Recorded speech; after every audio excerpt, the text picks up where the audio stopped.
The year was 1989. Nintendo releases its first handheld console, the Game Boy. It's released to critical acclaim and quickly became a dominant force in the gaming market. It had sold out in Japan, and in the US, it had sold 40,000 units in its first day. Included with the Game Boy was Tetris, which quickly proved to help sell it. Another one of the launch titles was Super Mario Land. It was not only the first portable Mario game, but also the first to not have Shigeru Miyamoto involved. The team was led by Gunpei Yokoi, who designed not only the Game Boy itself, but also the D-pad and some of Nintendo's early toys. This led to Mario looking sort of different from the rest. Compared to the other games, it was rather small, and even led to critics calling it just that. It had a different plot, different characters, and Princess Peach was even replaced by a new princess named Daisy. Overall, it was a fantastic game, but not exactly a perfect Mario game either. But that all changed in 1991, when the team began developing the sequel to the game, Super Mario Land 2 and the 6 Golden Coins. When Super Mario Land 2 came out in 1992, it was a shock. It felt not only like a great Game Boy game, but it also would fit on any console. It felt like a true Mario game, and the fact that it was super portable definitely helped sell it to people. The story goes like this. While Mario was in Sarasa Land during the events of Mario Land 1, a jealous man named Wario took over his castle. He put an evil spell over the land where Mario's castle resides, which turned all of its inhabitants against Mario, making them think that Wario was their master. So it's your job to get the coins, hence the name Super Mario Land, the 6 Golden Coins, get the castle back, and whoop Wario's ass.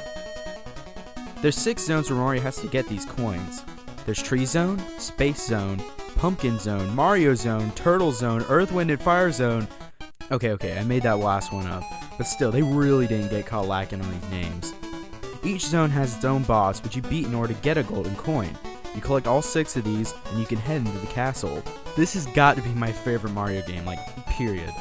There has been no point in time where I haven't immediately played this game the minute I thought about playing it. And when I play it, I usually get pretty far before I start to get bored.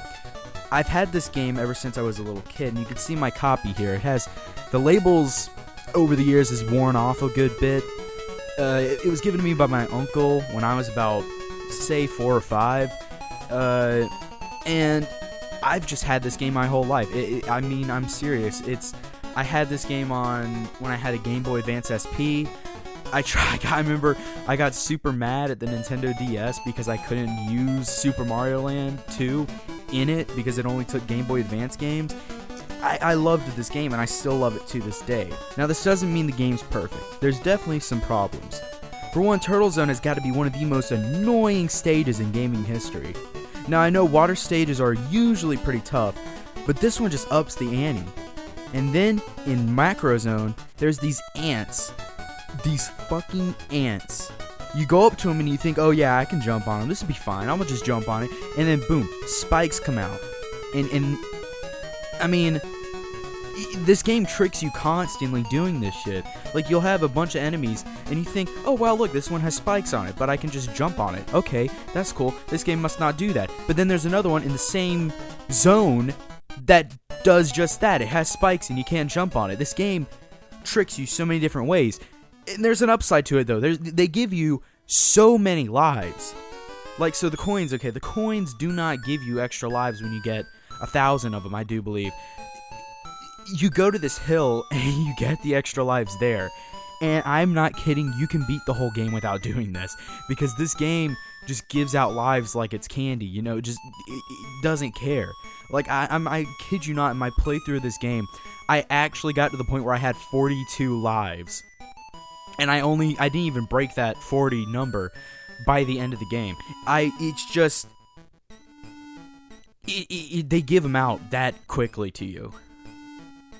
So out of all the Mario games, aside from the ants, of course, it has some of the best enemies in my honest opinion.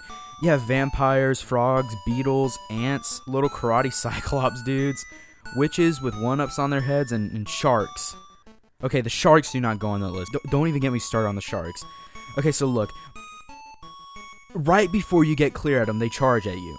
And they're always placed near the water line. So if you jump out the water line, and go back underwater, you go down a couple blocks, and it just puts you right in the path of the sharks.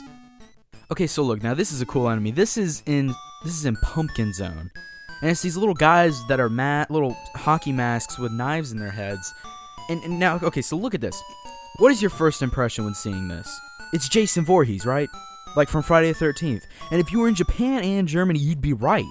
You'd be right. But in America, for some reason, They changed the name. They're called Masked Ghouls. Like what else is it supposed to look like? It's not like the lawyers are so stupid they're going to look at it and just be like, well, it looks a good bit like it, but the name's different.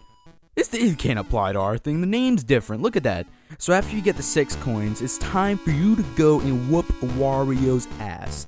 So this level isn't too hard. The only real problem with it is that it's tedious. You do the same thing over and over again, and it's just some of the things in here are just a bit annoying to say. So like, for example, these little maces or whatever these are supposed to be, you can't duck under them. You just have to time your jump perfectly so that you can jump over them. And then when you get on the other side of them, you have like 2 seconds before you got to jump on the next platform. And it gets especially annoying on the first time because when you jump off, you're right in front of this piranha plant statue that's going to immediately shoot fireballs at you. So yeah, it's just annoying in that sort of sense. So now after all that, you finally get to the part where you actually are getting near Wario. But it doesn't start off with Wario. You start off with these little Wario heads that float around and bounce around on the screen. So the first one's pretty easy. You just jump on it twice and then boom, it's gone. You're done. But then there's the second one, and then you just do the same thing twice, but with 2 of them instead of 1.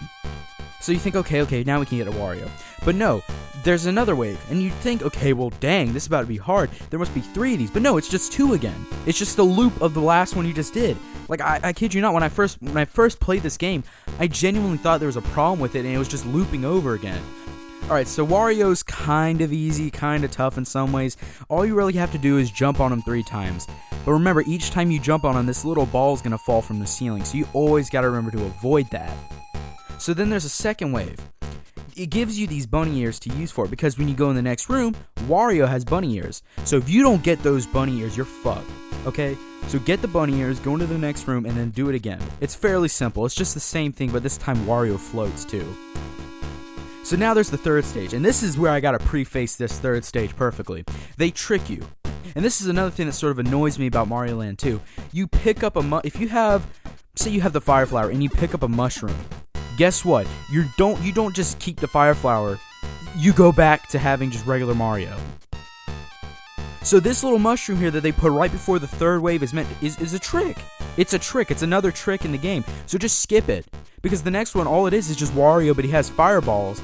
And it's the easiest thing with the bunny ears. Because all you gotta do is just float above the fireballs. Because they don't bounce up super high. You just float above them and hit them. So yeah, if you get that mushroom, you're screwed. You're not going to be able to do it. It's going to be so much harder than if you just kept the bunny ears.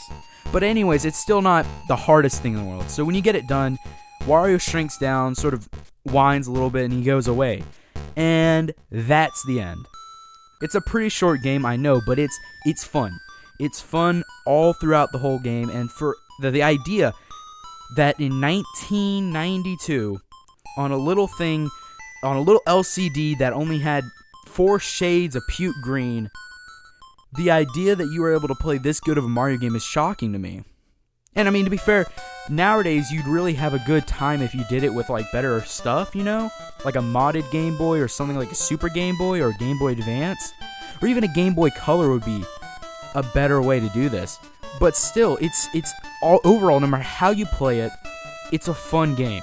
And it's a good game at that. And I've said this before, it's literally my favorite game ever.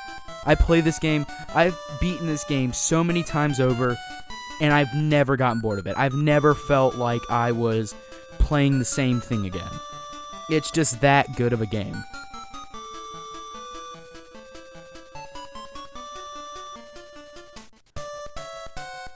Okay, so I hope you guys enjoyed this review, and please comment and like, so I know if you guys want me to keep doing these. And if you guys do, I will happily keep doing this. And I plan on doing the next review, if I can actually get around to it, on the first Super Mario Land game.